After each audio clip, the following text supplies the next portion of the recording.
It's really a failed response on the part of the U.S. to globalization. Globalization, to me, is like capitalism. It's like the automobile. It's like a lot of things. It works well, but there's got to be rules. You wouldn't buy a hot, sexy sports car that came with no airbags, no seatbelts, no headlights.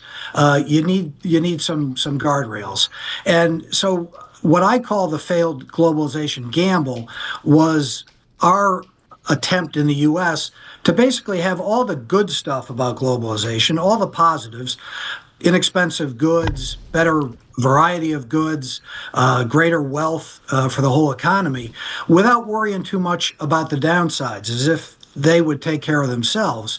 And those downsides were disadvantaged factory workers, the folks in society with the fewest skills and the least amount of Right. education, supply chains that were overly concentrated, capital flows that were effectively unregulated, and a sluggishness in responding to the reality that China was not changing in the way that we hoped and anticipated it would.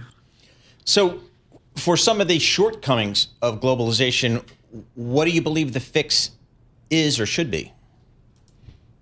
Well, first of all, I think the fixes that we've been, or that both major parties have been playing with over the last decade, are really an attempt to fight the last war. Whether it's industrial policy or President Trump's tariffs, the focus is on trying to bring back all these lost manufacturing jobs, many of which are disappeared because of automation. And even those that were affected by trade and trade policy, they're gone. And many of them disappeared 20 years ago. We're not going to be able to bring them back. I say we ought to look at more active labor market policies, wage insurance, income supports, and place-based strategies, because the so-called China shock is not the last time we're going to deal with this sort of tumult. We've got AI to worry about. Okay, the world's worst bet. David Lynch, let's drag it forward. You're definitive right now in Washington on a study of tariffs, what the president's doing in the Supreme Court. I read it every morning. David Lynch in the Washington Post. David, as simple as I can, is AI the new globalization? Just are we have a bargain where the haves, people like Lisa Mateo, are going to benefit from AI, but are we going to leave everybody behind like we did with globalization?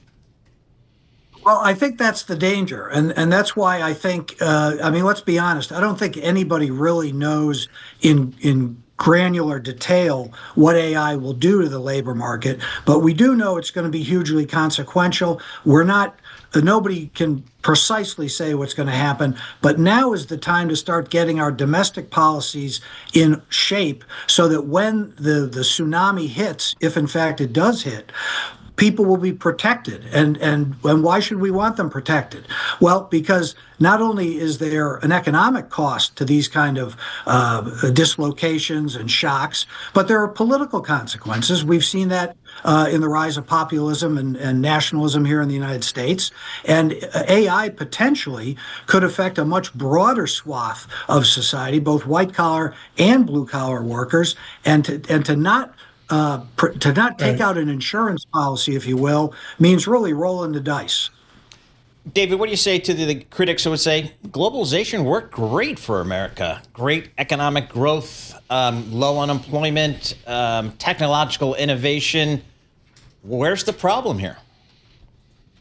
Sure. Yeah. Well, no, globalization was great for me. It was great for college-educated folks on the coast. It was great for people in industries who benefited, and we all benefited from low-priced goods. But the problem is the costs, and we should have known this from classic economic and trade theory.